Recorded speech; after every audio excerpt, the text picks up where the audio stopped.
जो सिक्योरिटी है उसका फरलो से या जेल से वैसा संबंध नहीं है। व्यक्ति को कितना यानी उसकी सिक्योरिटी थ्रेट है उसके हिसाब से उसको सिक्योरिटी दी जाती है। कैदी कैद के अंदर रहे या फरलो पर बाहर आए, उसकी सुरक्षा करना भी सरकार का दायित्व है। कैदी को एक कैद हो गई है, उसको उसकी दोष की सज़ा मिल गई है कि वो कन्फाइंड रहेगा, जेल के अंदर रहेगा। जेल के अंदर रहेगा तो वहाँ की सिक्योरिटी अलग टाइप की है। लेकिन फरलो का जिसको अधिकार है और उसने अपने उस अधिकार के पूर्वक फरलो प्राप्त की है, तो जेल से जब बाहर आता है और जब तक उसको सिक्योरिटी थ्रेट है तब तक सिक्योरिटी देना हमारा काम है। कोई उन्होंने डिमांड किया ऐसा नहीं है। वो हमने चूँकि बाहर आया और हमारे पास ऐसे इनपुट्स हैं कि इनकी सुरक्षा की ज़रूरत आज भी उतनी है जितनी ये जेल में गए थे उससे पहले थी। तो इसलिए वो हकदार तब तक है। हाँ, जिस दिन इसको रिव्यू किया जाएगा और सिक्योरिटी थ्रेट नहीं रहेगा उस दिन सिक्योरिटी नहीं मिलेगी। लागत आएगी सर, और किस तरीके से ये पूरे प्रदेश का यहाँ पर विकास सेंट्रिक पॉइंट बनेगा सर? देखिए, वित्त विभाग सरकार के सारे संचालन का सबसे महत्वपूर्ण विभाग होता है, क्योंकि अब जैसे जैसे वित्त विभाग का व्याप बढ़ रहा है, बजट भी बढ़ रहा है और बहुत प्रकार के आयाम वित्त विभाग के साथ जुड़े हुए हैं, चाहे ऑडिट है, चाहे प्लानिंग है, चाहे रिसीट्स हैं, चाहे रेवेन्यू है, चाहे खर्चे हैं। इन सब चीज़ों का अलग अलग से प्लानिंग करने का जो बड़ा एक दायरा बना है, तो विभाग की जो अभी तक व्यवस्था बैठने की वो सेंट्रल सेक्रेटरीट में ही थी, जो हमारा चंडीगढ़ का सेक्रेटरीट वहीं थी। कुछ छोटे छोटे विभागों को अलग अलग भवनों में बैठाया हुआ था, लेकिन एक स्थान पर सारा वित्त विभाग आए। तो यहाँ हमने जो 2 एकड़ के ऊपर 5 मंजिला जो भवन खड़ा करने का विचार किया है, 2 साल में बनकर ये तैयार हो जाएगा। लगभग 75 करोड़ रुपये का इसका खर्च आएगा।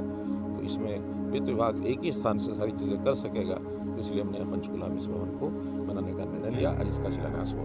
एक सर, आज आपने बड़ा जिक्र किया है प्रदेश में कर्ज को लेकर कि कांग्रेस राज में कितना कर्ज था, प्रदेश में फिलहाल कितना कर्ज है। फिलहाल थोड़ा एक बार दोबारा एक्सप्लेन कर दीजिए, कांग्रेस टाइम में कितना था, आप लोगों के टाइम में कितना बन गया।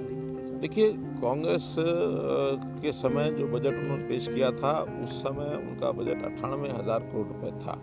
अब वो 98,000 करोड़ को इसलिए नहीं मानते कि उसमें जो पावर डिपार्टमेंट का खर्च था, जो बाद में 27,000 करोड़ रुपए हमने उदय योजना के अंतर्गत सरकारी बजट में लेकर के आए हैं, उस समय वो सरकारी बजट में नहीं होता था। उस समय का जो डेट था वो 71,000 करोड़ था। 27,000 करोड़ रुपया उदय का जो ट्रांसफ़र किया गया 98,000 करोड़ बनता है। उसके मुकाबले में अब हमारा पिछले साल का जो डेट था वो 2 लाख करोड़ रुपये था। इस नए बजट की जो आंकड़े आएंगे वो तो बाद में आपको बताए जाएंगे, लेकिन वो एक समय के हिसाब से, बजट के साइज़ के हिसाब से और जीएसडीपी के हिसाब से वो विद इन लिमिट्स है, विद इन पैरामीटर है। हमारा जो फिस्कल डेफिसिट है वो अभी भी 2.90% पर हम रखे हुए हैं, जबकि केंद्र सरकार की ओर से हमें 5% तक जाने की भी छूट मिली हुई है। लेकिन हमने अपने बजट के ऊपर कंट्रोल ऐसा बनाया हुआ है, वित्त व्यवस्था हमारी मजबूत है, तो हमने उसको 2.9 से ऊपर जाने नहीं दिया, जो कि बहुत प्रदेश इसमें बहुत आगे जा चुके हैं। और जहाँ तक जीएसटी डेट रेशो का विषय है वो भी 23.27% पर ही हमारा है, जबकि पड़ोस का प्रदेश पंजाब की परसेंटेज ऋण की 42% जा चुकी है। तो हम अपने सारे सिस्टम में well within our strong parameters विकास शुल्क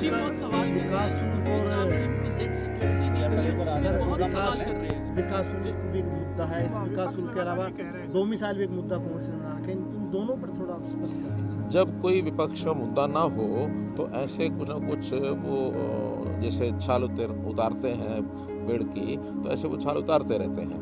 कारण क्या है कि जैसे विकास शुल्क की बात हम लें तो हमने 2018 से ही जो फिक्स रेट था 500 रुपये प्रति मीटर का या 5% ऑफ कलेक्टर रेट, उसमें से जो हायर है वो हम ले रहे थे।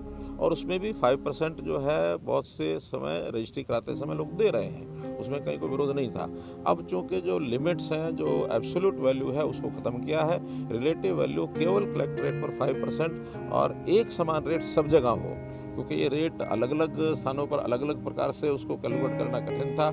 अब जितने वहाँ की कलेक्टर रेट है, सस्ता मकान है तो कम पैसा लगेगा, महंगा मकान है तो ज़्यादा लगेगा। और ये केंद्र सरकार की ओर से एक निर्देश है कि अब ऐसे प्रकार के जो शुल्क हैं ये रिलेटिव परसेंटेज वाइज रखने चाहिए, एब्सोल्यूट नहीं रखने चाहिए, क्योंकि एब्सोल्यूट में हर बार हर साल उसको बढ़ाना पड़ता है। तो हर साल बढ़ाने में लोगों को लगता है शायद बहुत बढ़ गया। अब तो उस मकान की या उस बिल्डिंग की, उस प्रॉपर्टी की कीमत के हिसाब से वो 5% जितना होगा अपने आप उसको रिलेटिवली बढ़ाते हैं। 2 मिसाइल में देखिए, चूँकि अब जब हम ये कानून लेकर के आ रहे थे 75%, उस समय जो लोग इंडस्ट्री खासकर उनका 1 साल से हमारे यहाँ लगातार काम कर रहे हैं, तो इनके परिवारों का क्या होगा? उनके परिवारों के बच्चे भी जो अच्छे क्वालिफाइड हो जाते हैं वो तो उनके बच्चे आ नहीं पाएंगे। और बहुत प्रदेशों का हमने अध्ययन भी किया है, उन प्रदेशों में 5 साल 7 साल अलग अलग, किसी ने तो 3 साल भी रखा हुआ है। तो ये जो कहना है कि 15 साल ही सब प्रांतों में, ये गलत है।